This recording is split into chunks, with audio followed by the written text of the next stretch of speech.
सुनिएगा दोस्तों, उत्तर प्रदेश की कुछ योजनाएं हैं।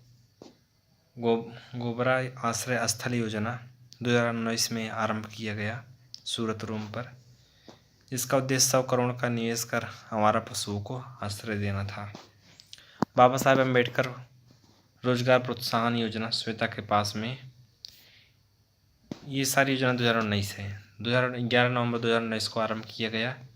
इस योजना के जरिए लोन के रूप में 1.5 लाख रुपए से लेकर 2 लाख रुपए तक की रकम मिलेगी।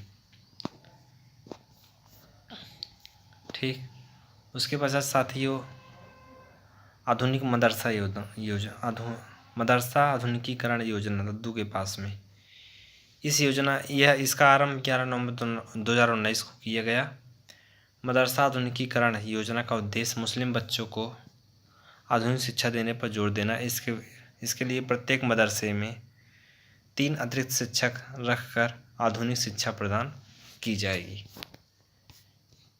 इसके पश्चात अगली जो योजनाएं आती हैं वो है सुकन्या सुमंगला योजना, ऐसे ही कुछ करके है।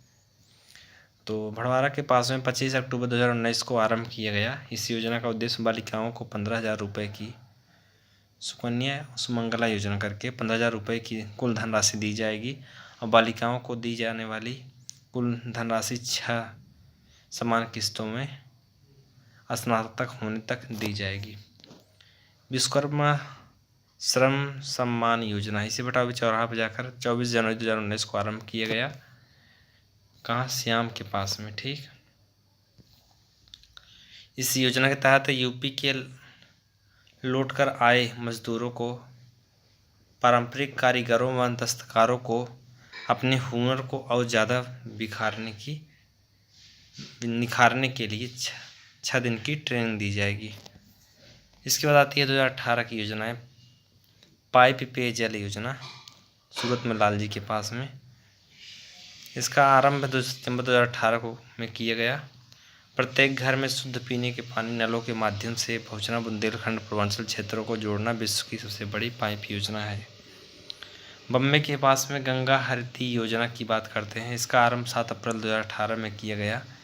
गंगा को प्रदूषण मुक्त करने हेतु गंगा तट पर स्थित 27 जनपद बिजनौर से बलिया तक वृक्षारोपण किया गया।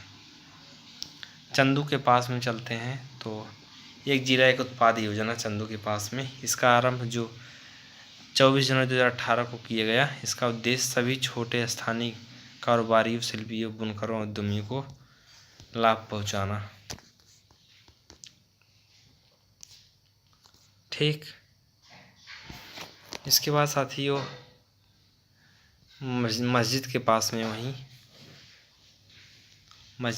में चलते हैं। इसका आरंभ 2018 में किया गया। इसके तहत चयनित हस्तशिल्पी को 500 प्रति माह पेंशन दिए जाने का प्रावधान है।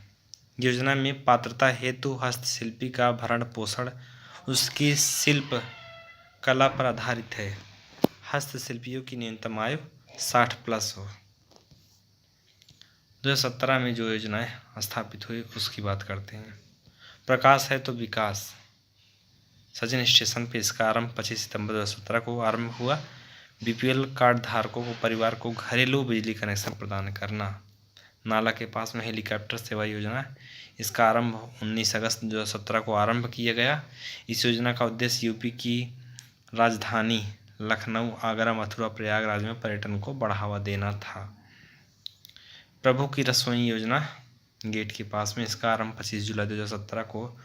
उद्देश्य व्यक्ति को रात में भूखा न सोए कोई भी व्यक्ति। भाग्य लक्ष्मी योजना की बात करते हैं तो मूवी के पास में, इसका आरंभ 28 अप्रैल 2017 को किया गया। इसके अंतर्गत 50,000 रुपये राशि दी जाएगी। कितनी? 50,000 रुपये राशि दी जाएगी और उनकी माता को 5100 रुपये दी जाएगी। ठीक, भाग्यलक्ष्मी में।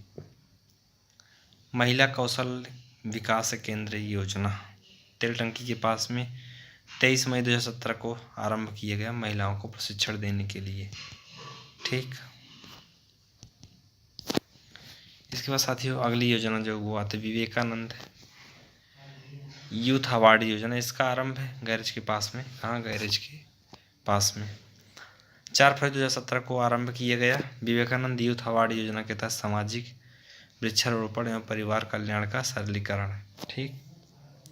न्याय ग्राम परियोजना लाइसेंस के पास में 16 दिसंबर 2017 को आरंभ किया गया। इसका उद्देश्य न्याय ग्राम परिसर में एक न्यायिक अकादमी स्थापित करना। लाइसेंस के पास में न्यायिक अकादमी स्थापित करना। रामनाथ कोविंद इलाहाबाद हाई कोर्ट न्यायालय में न्याय ग्राम परिसर की स्थापना की है। 2020 की बात करते हैं। प्रधानमंत्री शिक्षा प्रोत्साहन योजना सेतु के पास में इसका आरंभ। प्रधानमंत्री शिक्षा प्रोत्साहन योजना 18 फरवरी 2020 को किया गया। इस योजना का उद्देश्य राज्य के युवाओं को बेरोजगारों के ऊपर उठने में मदद मिले। इसके तहत ट्रेनिंग के दौरान 2500 प्रति माह वित्तीय सहायता के रूप में उपलब्ध करवाया जाता है। अमर लीला के पास में मुख्यमंत्री कृषक दुर्घटना कल्याण योजना 21 जनवरी 2020 को आरंभ किया गया। यदि कोई मर जाता है तो उसके परिवार को 5 लाख का मुआवजा दिया जाएगा। यदि कोई विकलांग हो जाता है तो इसके तहत 3 लाख मुआवजा दिया जाता है। ठीक। बहुत बहुत धन्यवाद भाई।